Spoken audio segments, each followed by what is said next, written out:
Республиканские фермеры подключаются к развитию в регионе агротуризма. Свой проект журналистам и чиновникам презентовали работники одного из хозяйств Нижпогосского района. Они намерены предложить своим гостям на один день стать настоящими деревенскими жителями. Егор Ильченко впечатлился. Встреча гостей хлебом с солью. Именно с этого старинного обычая работники Ембинского крестьянско-фермерского хозяйства Гульнары Размысловой решили начать знакомство гостей со своим двором.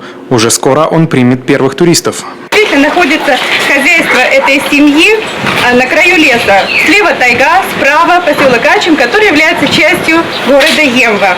Программа тура включает в себя катание на лошадях, игры на свежем воздухе, мастер-класс по производству сливок, знакомство с крупным фермерским хозяйством и обед, приготовленный из натуральных продуктов. Идея эта возникла год назад. Мы немножко стали уменьшать свое поголовье стада, так как женский коллектив, тяжело работать. Мы уже в сельском хозяйстве более 10 лет, с 97-го года где-то так.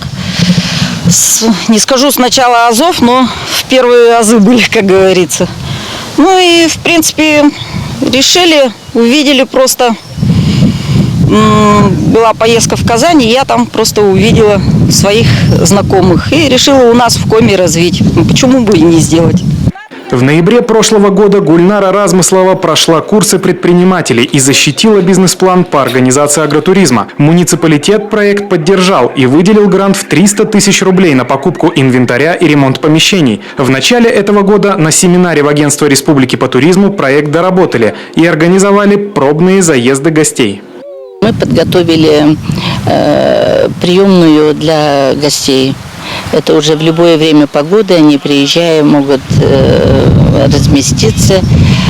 Мы готовы их встретить доброжелательно, накормить, развлечь. Да, тем, если погода не позволяет, значит, у нас предусмотрена другая программа.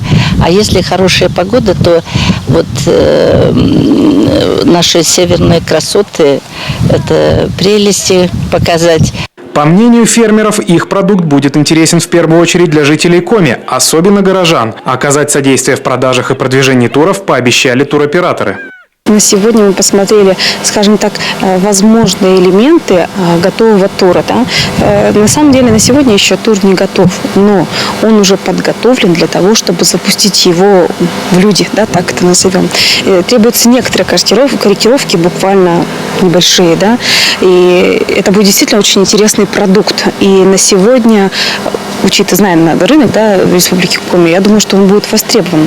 Главное, как его подать, кому его подать, да, и, собственно, досформировать. Первые заезды гостей до 20 человек работники хозяйства планируют организовать уже в июле. Сами фермеры уверены, спрос на агротуры будет. Егор Ильченко, Павел Фетисов, телеканал Юргант, Нижпогосский район.